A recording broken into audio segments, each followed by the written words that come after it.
毫无疑问，中国的对外核威慑已经常态化了。那美国会跟进吗？中国大力发展核武器，每年投入超过100亿美金。对于普通家庭，他们最直接的三大影响是什么？大家好，今天是圣诞节，首先祝各位圣诞快乐。今天咱们要聊的话题就没有那么祥和了。因为种种迹象表明，马上咱们要迎接的2026比今年还要动荡。据英国路透社12月24号的报道，他们援引了五角大楼的一份报告，中国已经在中西部地区的3大导弹发射井基地，他们部署了100枚的洲际弹道导弹。咱们可以直接把这100枚化约等于核武器。你想一下，射程超过13000公里，如果只搭载常规弹头，摧毁那么几栋建筑那就没啥意思了，那有啥这个威慑力所以说，真正搭载了核弹，那才能真正体现出它100%的威慑力。今天呢，我想从3个方面来深入给大家聊一下，尤其是对于普通人它有什么影响。首先第一个，我们来分析一下老习刻意的展示核威慑，它目的是什么？按说在目前的世界格局牌桌上，大玩家就那么4方，美、欧、俄、中，其他呢，你要么选边站，要么呢你就上不了桌。中国所要解决的问题，那就是老习希望在他的任内，或者说是在2027年以前完成武统台湾。他的未必是看上台湾的资源他重要的是要解决大陆内自己的问题。同样是发展，为什么自由民主的台湾可以做到人们生活富足福祉优越，而我们呢996当牛马，必须得把这个启明灯给它一枪打散了，你只能把它拿过来呀。现在港澳已经拿过来了，剩下就剩台湾了。但有一条，你想拿台湾，必须要迈美国这一关。所以现在你不能在2027年冷不丁拿出一个核武威慑一下，没啥效果。现在必须要进行大力的建设，导弹发射井真正能用上，建设周期至少得1年多吧。根据最新的数据，每年它要造100枚核弹，到2030年以前要达到1000枚。这1000枚对于老习来说才真正够影响力。2027年如果是武统台湾的关键时刻，现在就要把那些导弹发射车拉出来溜溜，时不时让民众看一看咱们有货。第二呢，把内蒙、甘肃、新疆这些导弹发射井的阵地把它盖子打开，让老美、让全球强国的卫星拍一拍，大爷这手里有货，你最好不要造次。所以第一个方面是从战略上进行常态化的核威慑。核武器你真正的效力是在它拉出来展示的时候，真飞出去这个威慑结束了。那第二个呢，我们从战术来分析一下，他刻意的把这100枚核弹露出来，目的是什么？很简单有2个效果。第一个呢叫真假难辨，因为你这个100枚核弹在卫星看来长得是一模一样，盖子都打开了，但这里边有多少是真的呢？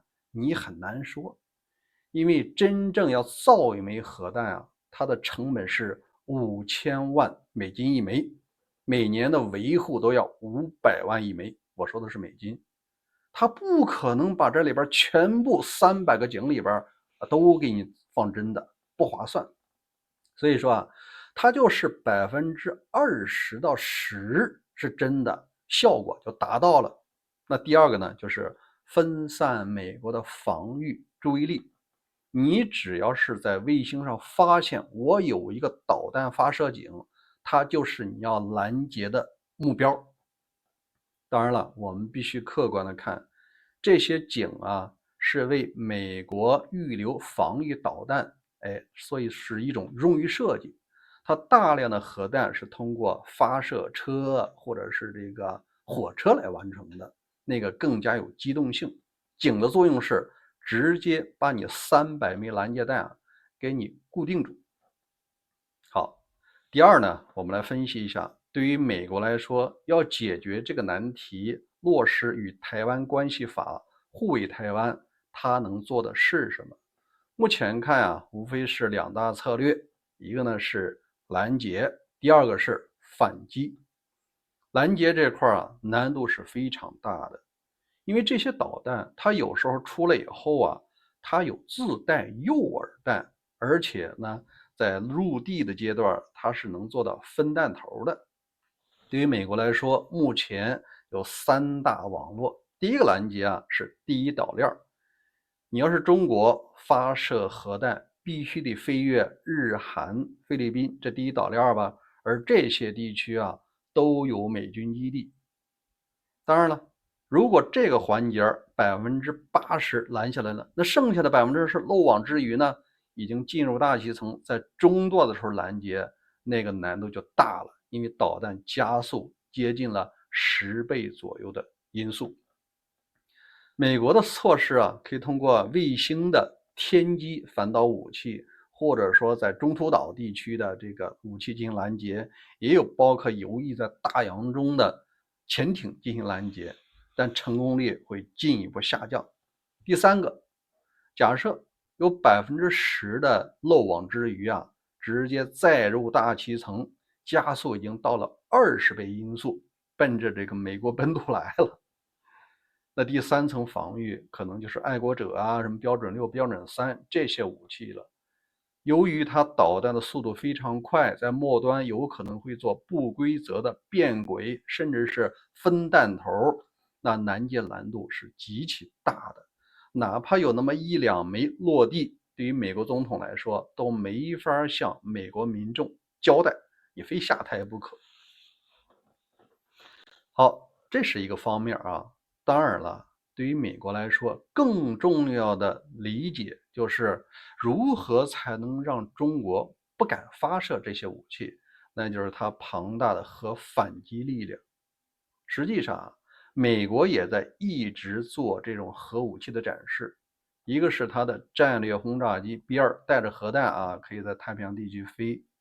第二呢，它的战略核打击潜艇可以经常在太平洋或者大西洋出没。这个呢，你攻击了我的陆地，但你并不知道我的潜艇在哪儿，我仍然可以对你进行反击。当然了，这些啊只是心理战的作用之一，决定老习是否攻台还有一个变量，就是台湾民众是否愿意看到亲中派上台。如果说通过搞点钱把几个人收买了，就能够收服台湾，那还打什么核武器啊？那是最划算的办法。所以明年2026年的9回选举啊，值得咱们深刻关注。那中国大力发展核武，它实现的是中共，甚至直接说呢是老习个人的目标。那未必它符合中国民众的利益啊。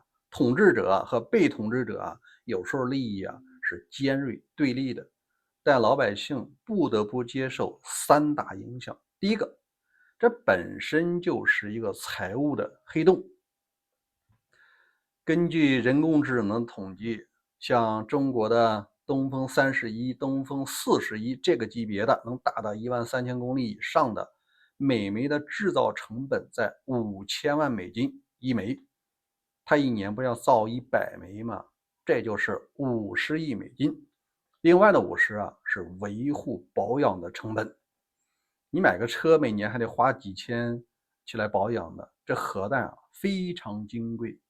固体的燃料要定期进行轮换，而且那些搭载核弹头的设备啊，它也要保持时长的有效性。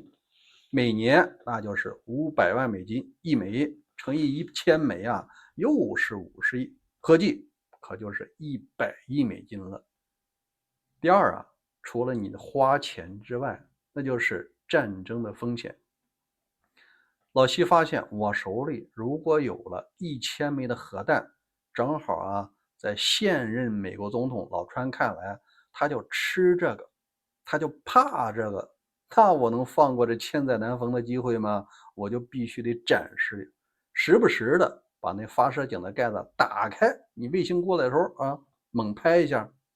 第二呢，导弹发射车在一些重要的城市啊，时不时拉出来让你们看看，我这手里啊确实是有真货。当然了，第三个那就是重大的安全隐患。